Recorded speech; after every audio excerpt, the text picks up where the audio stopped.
Welcome to another episode of Deep Noetics. In this video, autonomous technology as a self-determined entity is explored through the perspective of Langdon Winner. If you are interested in a historical understanding of technology as an evolving entity, you can have a look at my last video on this topic. Scientific research and innovation appears to be a heterogeneous field, meaning that each discipline conducts its study by means of different methods.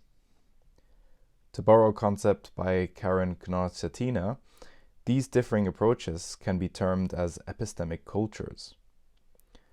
Laboratories are seen as societies that emulate the natural order in their particular social order for matters of scientific inquiry. The way in which the natural order is represented, usually by means of symbols and icons, exhibits a particular epistemic culture.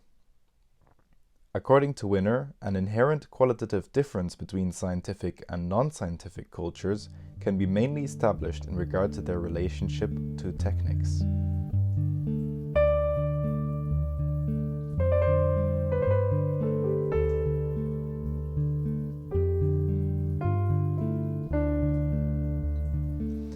Martin Heidegger claimed in his famous essay on Technics that modern science is in the service of technology, or what he called the Gestell, as a totality of the positioning of nature as a standing resource. Quote, "Everywhere we remain unfree and chained to technology, whether we passionately affirm or deny it. But we are delivered over to it in the worst possible way when we regard it as something neutral. For this conception of it, to which today we particularly like to do homage, makes us utterly blind to the essence of technology." Although modern technics seemingly has arisen after the emergence of modern science, the inherent overarching epistemology appears to be technological in its essence. The trajectory of science shows itself in the perfection of technics, as explicitly stated by adherents of the technological singularity. More concretely, research interests which make use of and stimulate the development of technology will be most commonly considered fields of high scientific rigor. Actor networks and laboratories now become cybernetic machines, and epistemic cultures become technocultures. Once these technocultures attempt to construct artistic visions of the future, they arrive at narratives in which the human self is dissolved and enmeshed with the machine. The self becomes a mere derivative from components which can arbitrarily be replaced by artificial parts. Humans in society are seen as a machine, which becomes increasingly apparent with the coming of augmentation technologies. Jenny Huberman, in her works on transhumanism, speaks of morphological freedom and decoding the self, where she introduces an alternative conception of the self in reference to the native Ojibwa tribe, in which the self extends to regions outside of the animate body.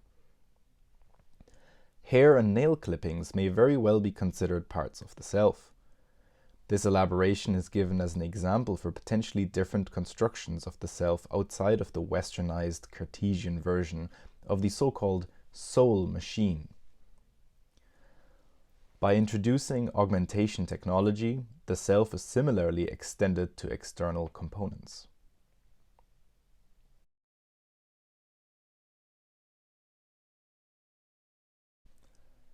The concept of megamachine portrays the totality of civilized and industrialized society as a gigantic mechanical superstructure.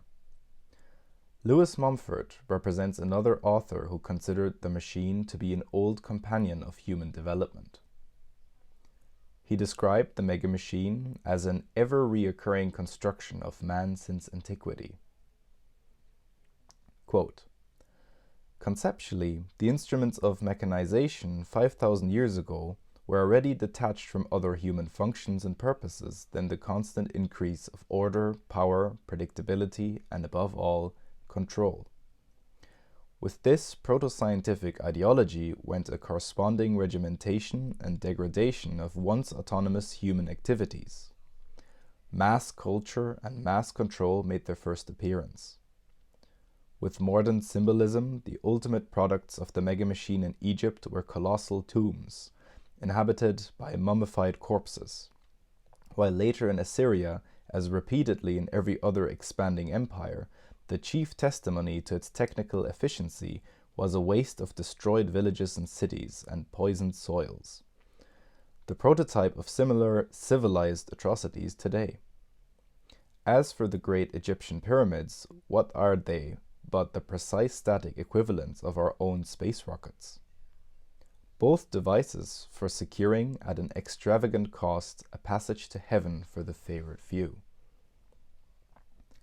The development that is occurring in modern times can be regarded as an approaching of full technological autonomy, which Winner refers to as technocracy. Rather than the conventional definition of technocracy as a rule of scientific experts, it becomes quite literally the reign of technics. Experts only represent a relevant figure inasmuch as they represent exchangeable components in the technocratic machine.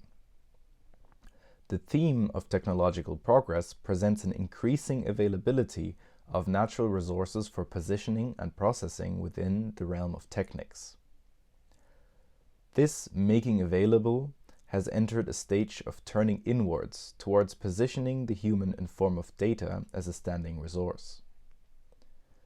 Human augmentation can be understood in this sense as a phase of the technological process in which conventional entities, such as selfhood and identity, are deconstructed towards a more fluid sense of identity, which in turn is more adaptable to the enmeshing in a cybernetic network. Thanks for listening, and see you next time.